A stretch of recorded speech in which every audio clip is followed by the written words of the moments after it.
kanak lelaki warga Rusia berusia 2 tahun. Siapa nak sangka kan percutian berakhir dengan tragedi. Budak-budak 2 tahun warga negara Rusia kena sengatan jellyfish. Obok-obok Lucina macam ni. Orang putih panggil box jellyfish. Asal sains Sironex flag carry. Rupa transparent macam ni kena kat sebelah kita pun kita tak perasan. Ni obok-obok antara paling bahaya dalam dunia. Tapi dia ni pegang elok je. Arwah tak lagi dia ni. Pegang selamba badak je. Sudah. Apa tadi? Jom kita belajar anatomi obok-obok. Aku bukan marine biologist Aku baca lah sikit-sikit. Ini bahagian perut dia. Bahagian perut selalu ni tak ada sengat. Yang ada sengat tu dekat tentacles ni, nampak ni? Jalok-jalok ni. Yang ni adalah tentacles. Bila hang zoom kat tentacles tu, nampak je macam benang-benang ni. Bawah mikroskop, setiap tentacles tu dia ada. Ni, nematocyst. Setiap nematocyst tu, dalam tu dia ada jarum. Jarum tu bila cucuk dekat kulit hang, jarum tu dia ada dihubungkan dengan satu duct tau, ataupun kita panggil benang. Benang ni. Tahu tak dekat benang ni ada apa? Ada racun. Tu yang bisa tu. Kena dekat kulit hang, jadi macam ni Macam ni. Ni apa ni? Jellyfish dermatitis. Tapi apa yang membuatkan box jellyfish tu sampai meragut nyawa Warna merah ni biasa je. Sel kulit sensitif terhadap tentacle, jarum. Tapi yang bahaya dia, the main killer adalah ni, venom jenis apa yang ada dalam setiap nematocyst tu. Bila aku baca research balik, box jellyfish ni ada 2 jenis venom. Satu bisa jenis neurotoxin. Maksudnya bisa ni dia jahanamkan saraf hang. Yang membuatkan hang sakit gila-gila bila kena bisa obok-obok ni. Bila bisa ni kena dekat kulit, neurotoxin dia akan merangsang satu reseptor dekat kulit yang kita panggil nociceptor. Ni reseptor sakit, paling menyakitkan. Bisa ini dia boleh melarat dari kulit sampai ke saraf tunjang, naik pergi ke otak. Jahanam. Tu yang rasa macam terbakar satu badan. Dan toksin ini juga bukan setakat merangsang pain receptor, bisa tadi juga akan kacau nerve transmission. Dia kacau fungsi saraf lah, senang cerita. Saraf ni apa fungsi dekat badan? Dia kawal pergerakan otot, organ. Kalau dia kacau otot, otot jadi cramp. Sakit nak mampu Kita rasa kan takap berkarung waktu malam. Sakit kan? Yang tu baru cramping setempat, dekat betih.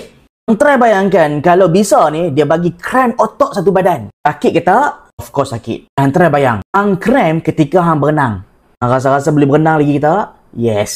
Pakai plug oksigen, mati lemah. Dan neurotoxin ni juga boleh menyebabkan lumpuh. Menyebabkan conduction ataupun nerve conduction totally block, shut down. Hang lumpuh lah. Tu baru satu bisa aku beritahu untuk box jelly ni. Ada satu lagi. Bisa jantung, cardiotoxin. Bisa ni, dia attack terus otot jantung. Cardiomyocyte ataupun cardiac muscle. Otot jantung jangan buat main sebab selain sel otak neurons, jantung antara organ yang menghasilkan elektrik juga. Nampak tak? Yang ni kita panggil impulse. Hang try bayangkan. Racun ni, dia matikan sel jantung. Kalau sel jantung mati, apa jadi pada elektrik jantung? Yes! Sudden cardiac arrest. Dia akan kacau degupan jantung. Jantung laju, lah mampu mati jantung. Pernah dengar ventricular fibrillation? Tengok ECG dah macam tsunami.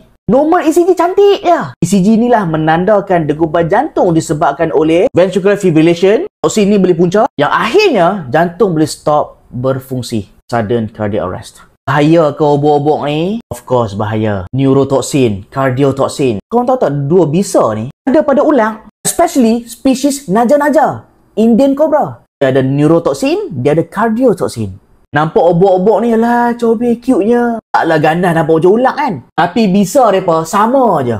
Ingat obok-obok ni banyak dekat utara Australia, Southeast Asia. Kawasan kita lah, Asia Tenggara. Hati-hati. Kalau korang kena ni, tak dapat anti-venom ni, habis hang. Anti-venom nama brand Ovine. Korang tahu kan anti-venom ni asal pada darah sheep? Yes! Orang mesti first time dengar kan? Anti-venom daripada darah sheep. Biri-biri ada kebolehan menghasilkan antidot untuk antivenom. Sebab itulah kita kena ambil darah dia. Tapi bukan ambil darah pure lah. Kena proses. Apa kedengaran sangat Selain daripada sheep, darah kuda. Itu antara darah-darah yang diproses untuk jadi antivenom. Kalau dah tahu lah ni musim box jelly dekat perairan kita, tak payahlah mandi laut. Kalau lah terkena, wallahualam takdir Allah kan. Try buat langkah ni First, keluar daripada ayak dan tenang. Jangan gosok pada kawasan sengatan. Lagi cepat lah bisa tu masuk dalam darah. Siram dengan cuka putih. Tak ada cuka pun ambil lemon ke, limau ke sebab kebanyakan bisa cardiotoxin ke, neurotoxin sekalipun, dua benda ni alkali. Semok cuka, insyaAllah dapat neutralize toksin tadi. Venom tadi.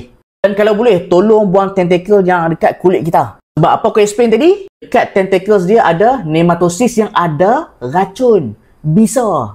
Janganlah pergi buang, lepas tu masuk mulut. Alah, gedengoi. Satu lagi, jangan tuang dengan ayak kencing Fikir, oh cuka kan asid. Memanglah ayak kencing ni asid. Lebih kurang pH 4.5 tak salah aku. Buat kalau kawan hang tu kencing manis. Ada gula. Lepas tu ada white blood cell lagi. Ada kuman pula. Lagi ranap kulit hang. Tak payah, air kencing jangan. Yakut pun jangan Tapi kalau cuka pun tak ada, limau pun tak ada. Suka hati hampa lah. Kuk ni aku risau satu benda lah. Dia bergas. Gas tu takut akan menyebabkan nemosis yang melekat dekat kulit hang tu lagi hasilkan lebih banyak lagi venom. Hang pula mampu Lepas tu call. Call siapa? Bukan call polis. Call ambulance lah. Takkan nak call bomba kot.